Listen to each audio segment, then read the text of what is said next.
What's good, YouTube? What's good, people? What's going on? How is everybody doing? I guess you guys had a wonderful trading week, and I guess you did the most and stayed out the late.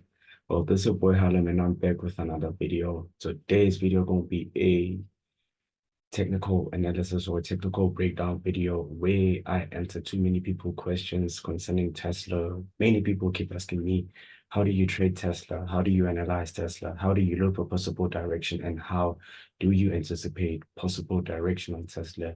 Today's video, I'm going to answer many of your questions, right? But before we get any further with the video, make sure that you smash the like button, you subscribe to the channel, you share the video, you comment on the video, you click the links on my description to sign up with the brokers that I use.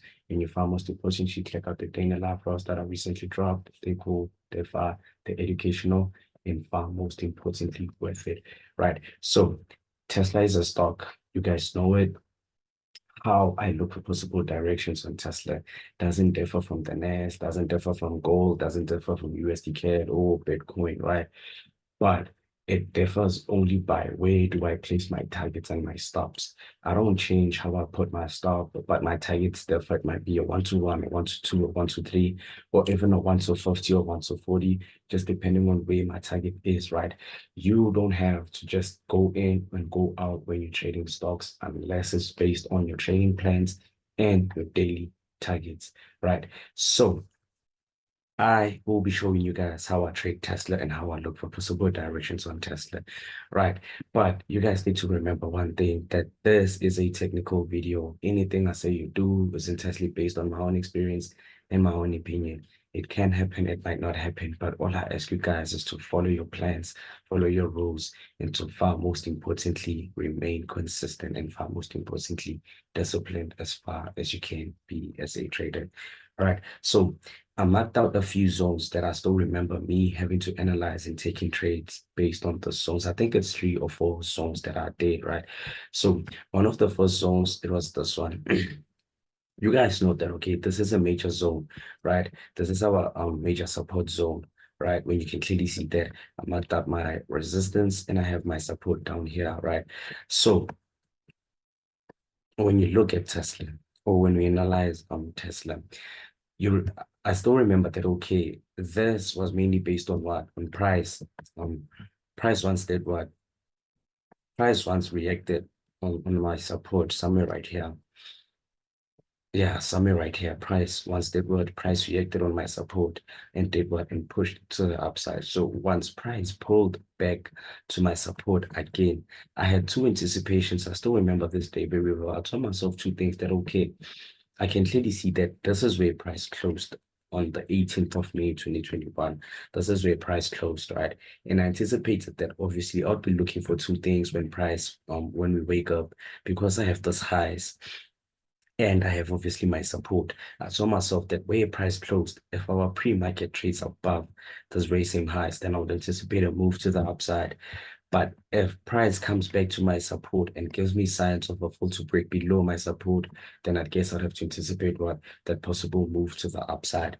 So when you look at price coming back to the very same zone, price pushed to this very same zone. So once we had a push to this zone, I saw that, okay, our New York Open candlestick, did what? Closed bullish above our very support zone, anticipating what? From price tapping to support and price coming back to support and having a bullish candle close above our support, we anticipate a move to the upside. And I took a 1-5 on this trade, right? But I still explained that, okay, we had this bullish close and a big candle close and a bullish close again. What I waited for was that once price trades above this intraday candlestick, our New York Open candlestick, once we trade above our New York Open candlestick, then I anticipate what? A further move to the upside. So once price traded above the candlestick, we obviously had a 5 pip target. We had a 5 pip stop. We had a 5 pip stop, and I think, a 25 pip move. I think it was a 25, if I'm sure about it. I think it was a 25. Yeah, it was a 25. I still remember this day very well. But it was a 24 because price couldn't reach above the 25 zone. But yeah, this was the first trade that we anticipated, a clean 1-5 or 1-4.69, right? So this trade was mainly based on what? reacting on our support, coming back to our support, giving us signs of a fall to break below our support, and having signs of a reversal moving to the upside. And that's why we took the trades, anticipating a move to the upside, right? And this was the first trade that I took.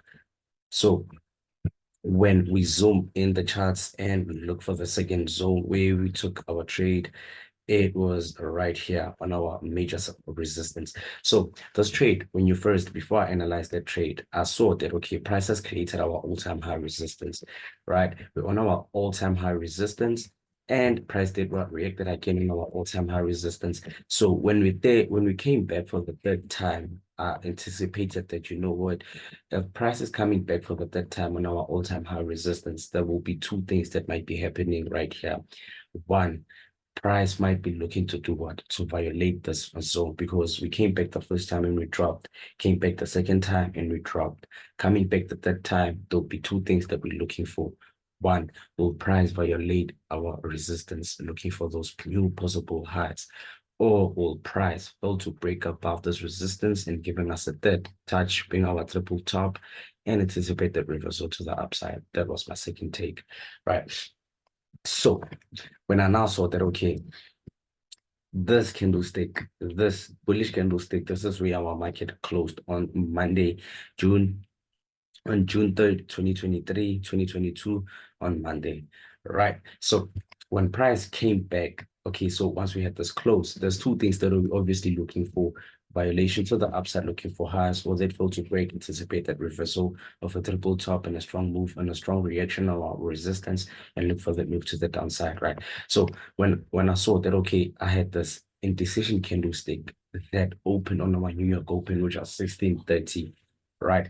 So when this candlestick closed, this very same indecision candlestick or open bar rejection candlestick, based on what you call it, right? When this candlestick closed, I told myself one thing, that once we trade below this very same candlestick, then I'm going to anticipate what? A continuation move to the downside. Because one, price has reacted more than two times on our resistance, and two, prices gave us a triple top reversal pattern, and three, prices a rejection candlestick or pin bar or an indecision candlestick and a bear trade below that candlestick and below our major zone, and anticipate what? A move to the downside, right? So once price closed below or traded below this very same indecision candlestick, I anticipated that, you know what, price might be looking to do it to continue moving to the downside. And in this instance, this was a swing trade because obviously we're on our resistance, right? We're looking for We're looking for price to move to the downside, because there wouldn't be anything else that we'd be looking for.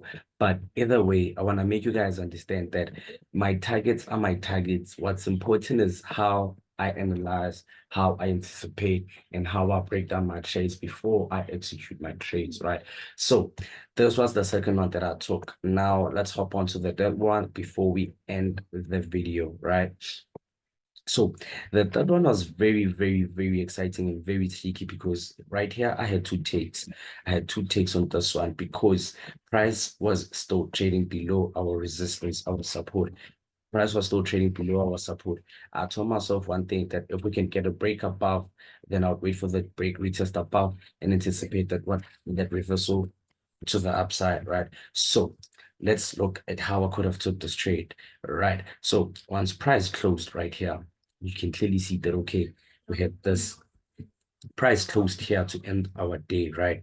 And when market opened, price did what? Spiked to the upside, to the downside, and then price did what? Pushed to the upside. So from pushing to the upside, that gave us a confirmation that this was our break above and our retest above. Now we're looking for continuation to the what? To the upside. Price created this high, price printed out this high, right? So obviously from price printing out this high and from price having a break above and a retest above, now, in order for us to anticipate that move to the upside, there has to be two things that we need to do. One, we need to wait for price to trade above this highs, or for two, we need to wait for what? For a break and a retest and a move to the upside. In this instance, I went impulsive once we had price trading above this very same high. I told myself that, you know what, the price would be looking for what? For a continuation to the upside.